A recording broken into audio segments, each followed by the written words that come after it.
The sharp sting of her palm against my cheek stopped the entire cabin in its tracks. Heads turned, conversations froze. Every breath in the first-class section held tight. The flight attendant stood still, her chest rising fast. Like I'd invaded her space, not just her cabin. "You people always find a way to sneak into places you don't belong," she muttered, low and bitter. It wasn't the slap that burned. It was her tone. The arrogance soaked into every word.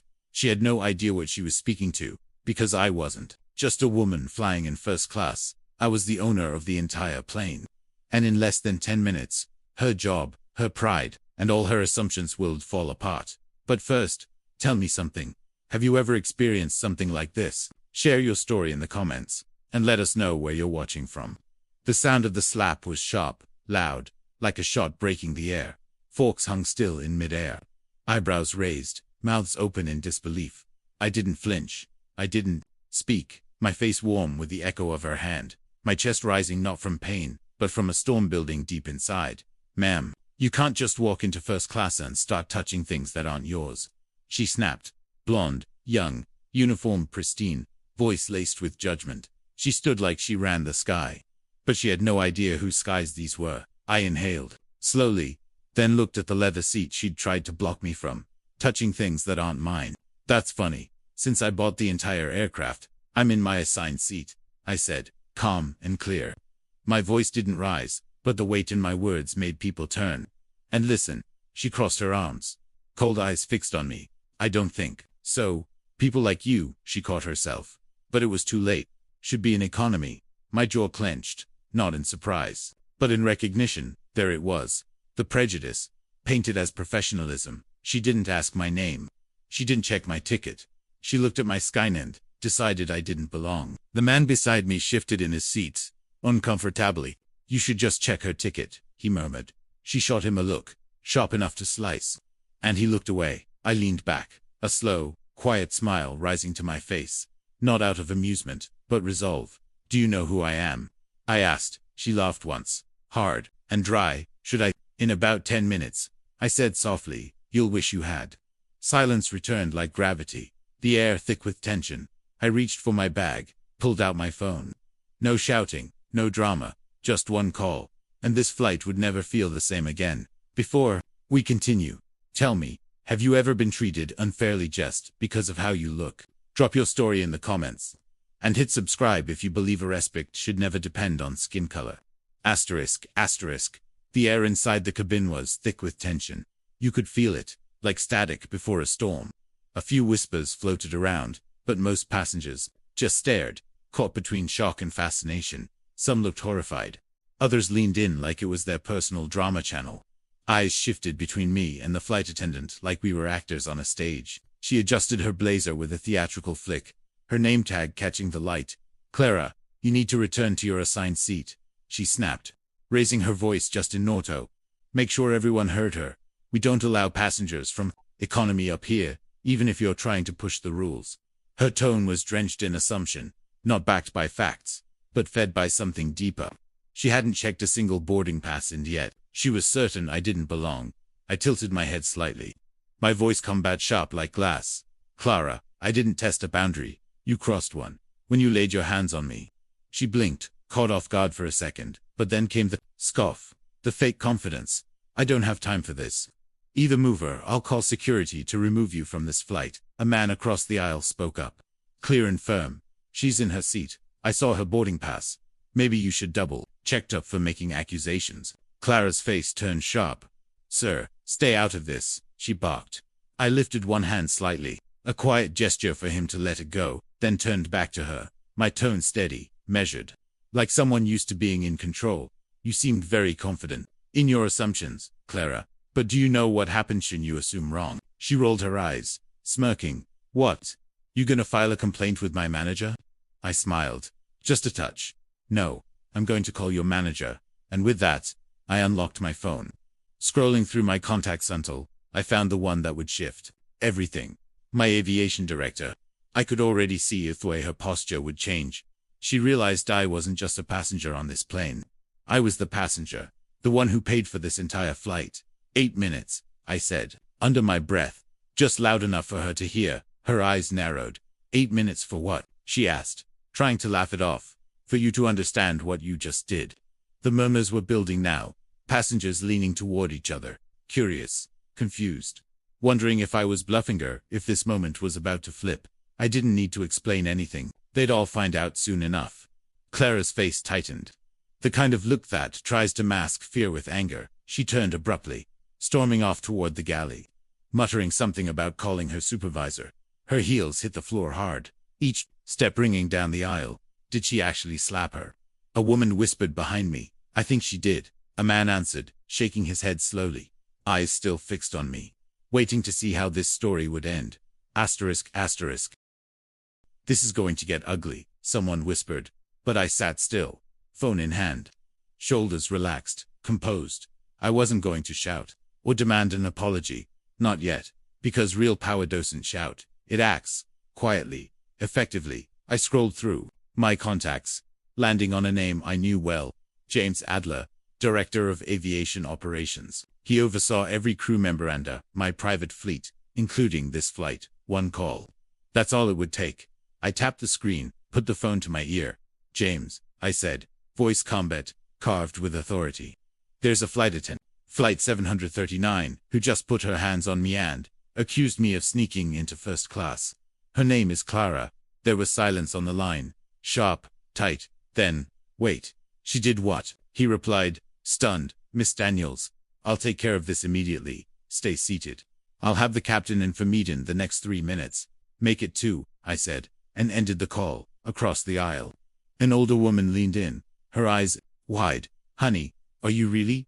She didn't finish, but her expression said it all. I gave her a small, warm smile. Yes, I said softly, and she's about to find out. Clara returned moments later, smugness oozing from her like too much perfume. I've spoken to the head crew member, she declared loudly, her voice theatrical, like she was addressing an audience. You'll need to move, or I'll escalate this further. I stood, slowly, deliberately, letting silence settle around me. Clara, I said, my voice low, sharp as a blade, in 5 minutes. This plane won't move until I give permission, and when your supervisor calls, you'll wish you had treated every passenger with respect. For the first time, her smirk broke. She blinked, then stiffened. Who do you think you are? She snapped, her voice cracking at the edges. The owner, I said, simply, quietly, firmly. The one signing your paycheck.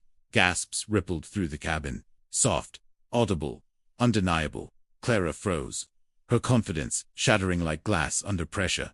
Passengers began whispering. Phones lifted quietly as eyes locked on the unfolding scene. And then, the intercom crackled. Ladies and gentlemen, this is Captain Lewis. We've been made aware of an issue in the first-class cabin. Please remain seated. We addressed this matter departure. Color drained from Clara's face. She spun around and bolted toward the galley. Another attendant was already on the phone, whispering fast, eyes wide with panic. I sat back down, crossed my legs, hands folded gently in my lap. I wasn't angry anymore, just in control. Exactly 2 minutes later, the cabin manager approached, her expression pale, her steps careful. Miss Daniels, she asked, softly. Yes, I answered, my tone short, but composed. On behalf of the airline, I want to offer our sincerest apology for the mistreatment you've experienced, she said, glancing sideways at Clara. Clara stood motionless a few feet away. She hadn't spoken a word. You had no idea, I replied calmly, that I own this aircraft. Asterisk, asterisk. I cut her off, my voice calm, but sharp enough to stop the air from moving. And that's exactly the problem. No passenger, billionaire or not, should ever be treated the way I was just treated. Silence swallowed the cabin, thick and undeniable. The truth was out, now, and it landed heavy on every pair of ears listening. Clara's jaw clenched, but her eyes betrayed her, fear flashing behind the panic. The cockpit door opened, and the captain stepped into the aisle, his face solemn. Miss Daniels, he began, I've been informed of what happened. Rest assured, we'll take care of it right away. Would you like us to remove any crew member involved before we depart? Clara's breath caught, loud enough for nearby passengers to hear. Her eyes bounced between me and the captain. The arrogance she wore like armor, cracked and falling off. I leaned back slightly, my gaze steady. Not yet. I said quietly, I want to hear what Clara has to say for herself. Right here, in front of everyone. Gasps passed through the rows like a wave. Clara flushed red, Her mouth opened, but words got stuck in her throat. I didn't know. I didn't mean to slap me. I asked, my voice slicing through her stammer. Didn't mean to judge me because of my skin. Or didn't mean to get caught. The passengers watched in rapt silence, some with shock, others with quiet approval. The balance in the cabin had shifted, and everyone knew it. Clara no longer controlled anything here. Not even her own image. Her lips trembled, her shoulders lowered. The smug confidential war earlier was gone. All that remained was a woman cornered by her own actions. I didn't know you owned the plane, she whispered. And that's exactly the problem. I said sharply, you shouldn't have to know who I am to treat me with basic respect. What if I were just any other passenger? No, don't answer. We already know the truth. A quiet murmur of agreement spread across the cabin. Heads nodded, arms folded, eyes narrowed toward Clara. I wasn't alone anymore, and she could feel it. The captain turned toward her, his voice firm, his face unreadable. Clara, you need to apologize, right now. Not because she's the owner, but because no passenger deserves what you just did. Clara's face turned deep crimson. Her hands shook as she turned to face me. I'm sorry, she said quietly, her voice flat, empty of meaning. I tilted my head, watching her carefully. Is that what you call an apology? Because I didn't hear a single word of remorse. She swallowed hard, her pride crumbling under the weight of her mistake. I am sorry, she said again, louder this time. I was wrong to judge you. I was wrong to assume you didn't belong here, and I should never have touched you. It was unprofessional and inexcusable. The cabin was still, again, not a single sound. Every passenger held their breath. Better, I said, my voice low, measured. But you're not just apologizing to me. You owe everyone here an apology for how you've represented this crew. If this is how you treat one passenger, I can only imagine how you treat others. Clara's eyes shimmered as she slowly turned to face the rest of the cabin. I apologize to everyone on board, she said, her voice unsteady. What I did was wrong. I wasn't thinking clearly, and I let my own bias cloud my judgment. Her words hovered awkwardly, thick in the silence, but the passengers seemed content to hear her admit it. Some murmured, others sat in stunned silence, processing the shift they had just witnessed. I leaned back, calm as ever, my voice steady and composed. Good, I said. Now we can talk about what happens next. Because trust me, Clara, this is far from over. Her apology floated in the air. But I wasn't convinced. People like her don't just change because they get caught. They change one. They face consequences. Consequences that leave a mark. Deep in auto remind them that racism and disrespect of no seat on my plane or anywhere else.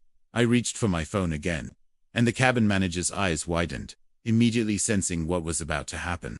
Miss Daniels, she said carefully, her voice tight with concern, is there any way we can resolve this? Quietly, I repeated, my voice low, cutting. She slapped me, humiliated me in front of an entire cabin, and you think this should be handled in silence? No, I said firmly. It's time for accountability. I tapped the screen once, and the call connected instantly. Ma'am, Evelyn Ross answered, her tone brisk, precise, professional. I just heard from James what happened. Clara happened, I replied. My eyes locked on the woman who now looked ready to disappear into the carpet beneath her. I want her full record on my desk tonight, and if I decide this crew is unfit to serve under my name, I want a new team ready to go. This is not how we operate. Not under my company. Evelyn didn't hesitate. Understood, she replied. I'll notify the captain now. The silence in the cabin grew heavier. Passengers sensed this was no longer just a confrontation, but a reckoning. Clara turned pale, her hands trembling, her voice barely a whisper. You can't just fire me, she said, her voice cracking in panic. Oh, I can, I said coldly, cutting through her fear with absolute control. Because when you laid your hand on me, you laid Eaton, the owner of this entire operation. And if someone like me gets treated like this, imagine how you treat Pasengashu. Can't speak up, gasps echoed again, a ripple of truth moving through the rows. Heads nodded, whispers filled the space. She really owns the plane, someone asked softly. The captain reappeared, his jaw tight, his steps measured. Miss Daniels, he said quietly, we're at your command. Do you want us to delay takeoff while we replace the crew? I glanced at Clara, her hands visibly shaking, her face drained of any remaining pride. Not yet, I replied, leaning back into my seat. Let her sit with the fear of losing everything she took for granted. We're just getting started. The captain turned to the cabin, his voice steady, his tone commanding. Ladies and gentlemen, he began, please remain seated. We will be resolving this matter here, continuing our journey. Asterisk, asterisk, ladies and gentlemen. The captain began, his voice steady, but touched with weight. I want to personally apologize for the Deliand for the incident you've all just witnessed. What happened here does not reflect the values of our service, or of this company. We are taking immediate steps to address the situation. Passengers shifted in their seats, nodding quietly. Some whispered words of support. Others sat wide-eyed, processing everything. Clara stood near the galley, her posture stiff. Her hands clutched tightly in front of her. She no longer looked like the woman woe slapped me minutes ago. She looked like a shadow of herself, cracked and exposed.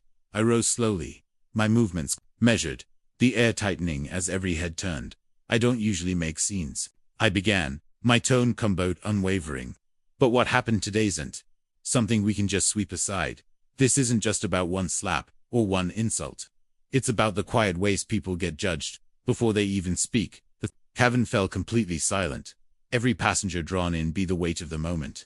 Clara never asked to see my ticket. I continued. She never asked if I belonged here. She just looked at me, at my skin, and decided I was in the wrong place. That kind of thinking is dangerous, on the ground, and in the air.